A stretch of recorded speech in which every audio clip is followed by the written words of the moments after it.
Buenas, Dynamite esta noche comenzó con la aparición de Jon Moxley, que estaba muy furioso y quien hablaría desde el público hasta llegar al ring para decir que no había nadie en este lugar que siquiera pudiera acercársele o que fuera mejor que él, ante lo que de repente Adam Page realizó su regreso para encarar a Moxley, a quien Page no esperó para atacar y que se armara así un brawl intenso pero también molesto y reiterativo donde los protagonistas buscaban darse golpes, mientras una marea de personas innecesarias los separaban, lo agarraban y le quitaban todo el ímpetu a un segmento que terminó con Moxley volando en la rampa de la entrada por intentar llegar a Page, pero por un error de cálculo se pasó de largo y luego se puso de pie en segundos para ir a culminar con el brawl y entre el medio de las entradas en la plataforma, por donde cada uno se terminó marchando, haciéndolo Moxley por el lado heel. Y después de este caos llegaría la hora de abrir la jornada con la victoria por rendición de Bryan Danielson sobre Dax Harwood en un gran combate tras el que se mostraron respeto a ambos protagonistas y donde luego de repente Adam Page alcanzaría a Moxley en el detrás de escena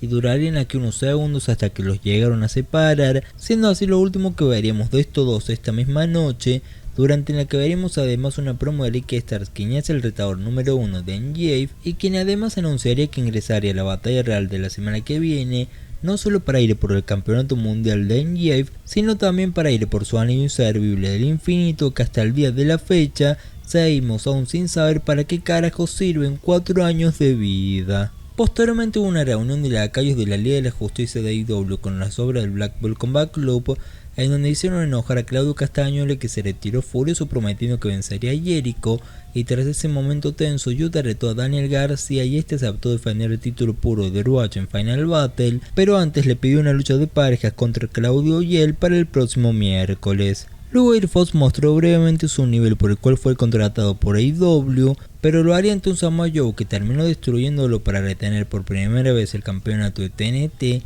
tras lo que se jactaría su victoria, pero entonces Wardlow apareció en el detrás de escena para decir que tarde o temprano va a recuperar su título. Y bueno, finalmente tras esto llegó la hora de ver a William Regal presentando a NJF, quienes revelaron que habían tramado lo de Full Gear desde hace tiempo, y en donde recalcaron que quería Regal darle una gran lección a Moxley con todo esto, y tras lo que luego NJF se concentró en hablar de él y en su reinado del terror, en el cual comenzó cumpliendo con lo prometido, y es que hace tiempo había hablado de que una vez que llegara a esta posición iba a hacer cambios, y entonces el primer cambio fue tirar a la basura el cinturón que han utilizado personas inferiores a él, por lo que terminó develando un cinturón personalizado que se encontraba detrás de él, y el cual honestamente tal vez con el tiempo termina pegando, pero las letras negras brillantes del logo de AEW junto a algunos retoques en dorado y la correa con una textura particular no terminó matando a primera vista, pareciendo que es un retroceso al título original, pero bueno, más allá de esto,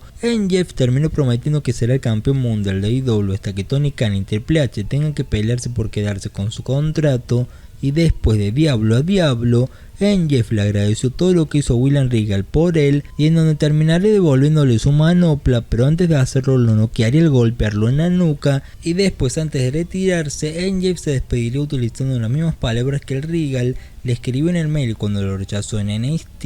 y tras lo que tomaría su nuevo cinturón para irse, mientras que en el ring pasaron varios minutos sin reacción alguna de Regal, por lo que tuvieron que llevárselo en camilla, y a quien Bryan Danielson vino a ayudar y acompañar hasta la ambulancia en la que se llevaron a Regal al hospital. Después vino otra lucha de relleno en la que nos recordaron en dónde estaba Matt Hardy, quien le pertenece a Stokely Hathaway, a quien interrumpió simplemente para que el público coreara de Elite, para no dejarlo hablar así, pero tras eso Stokely simplemente le ordenó que se fuera, y tras hacerlo, Ethan Page prometió que ganará la semana que viene con ayuda total de Matt Hardy en la batalla real, una promo que simplemente utilizó Ethan para distraer a Ricky Starks, que se vería sorprendido por Ariel Daivari, aunque de repente lo mandó a dormir y se quedó con la victoria en cuestión de segundos. Lo siguiente que vino fue básicamente, hey, recuerden que tenemos una división femenina, así que a partir de ahora le daremos toda una hora a ellas, y este inició con Jamie Hayter diciéndole a Tony Schiavone que si querían entrevistar a alguien aquí,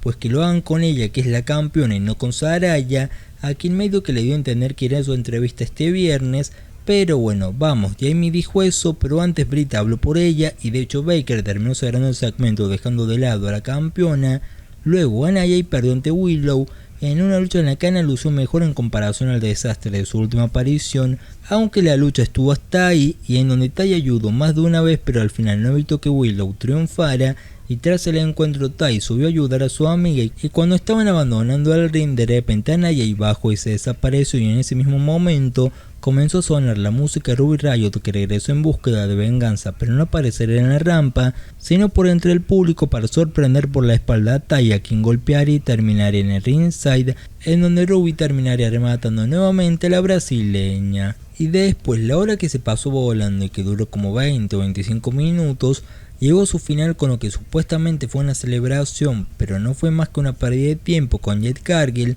mostrando su físico y diciendo que nadie la puede vencer, pero de repente en la pantalla de Titanic apareció el rapero con el que se está peleando Cargill, quien le prometió que pronto la verá, y entonces Jade reaccionó marcándose y marchándose del cuadrilátero. Y en el evento central llegó la hora de ver a The Elite contra el Triángulo de la Muerte por tercera vez, donde los Young Bucks y Kenny Omega atacaron en la rampa de la entrada a los latinos y al británico, en donde la situación se dividió para ambos equipos, que terminaron peleando por entre el público y gran parte del ringside, pasando así casi 10 minutos hasta que inició el encuentro de manera oficial, donde al minuto noquearon al árbitro y Penta fue a buscar la victoria con el martillo, pero Fénix se le impidió, aunque al final, tras discutir con su hermano, Omega lo remató con un rodillazo, tras lo que Fénix se resignó y se unió al estilo feroz de Penta y Pac en un buen evento central que terminó en un momento con Pac volando desde el esquinero, pero al caer Matt Jackson lo recibiría con las rodillas y rápidamente lo giraría al inglés para quedarse con la victoria,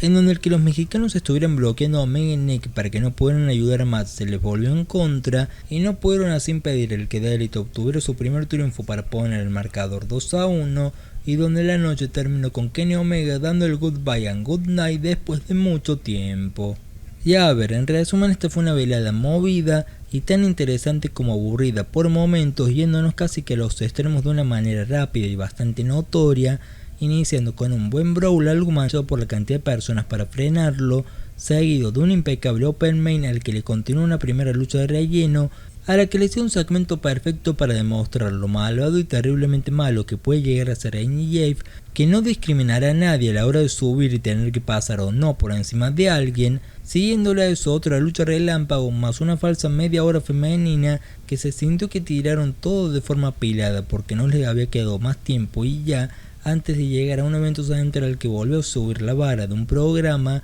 que en cuanto a lucha lo mejor estuvo en el inicio y en el final, y en cuanto a lo in-ring, pues la apertura de Moxley Page y el segmento de Jeff por encima de todo fueron lo mejor, y lo más destacable del programa a mi entender fue por lejos el segmento del campeón mundial de AEW, en donde debo añadir que el título personalizado de Jeff por lo menos a primera vista no me terminó de convencer mucho. Y luego, pasando a hablar de lo que fue la lucha durante esta velada, la combinación de Danielson vs Harwood junto al encuentro de tríos esta misma noche, creo que llevó que fácilmente este capítulo podría ser considerado como uno de los capítulos del año, pero lamentablemente a la vez AEW decidió descansar el show con transiciones de relleno que le aportaban alguna que otra historia, pero que no hacían más que frenar al programa, al que claramente le fue contraproducente meter el Harwood vs Danielson de arranque, porque el que esperaba lucha no tuvo algo interesante después de eso hasta el final, en un capítulo donde AEW apostó por jugar más a las promos y el golpe de shock con regresos, siendo bueno el que rompieron la fórmula tradicional para jugársela con algo un poco menos habitual,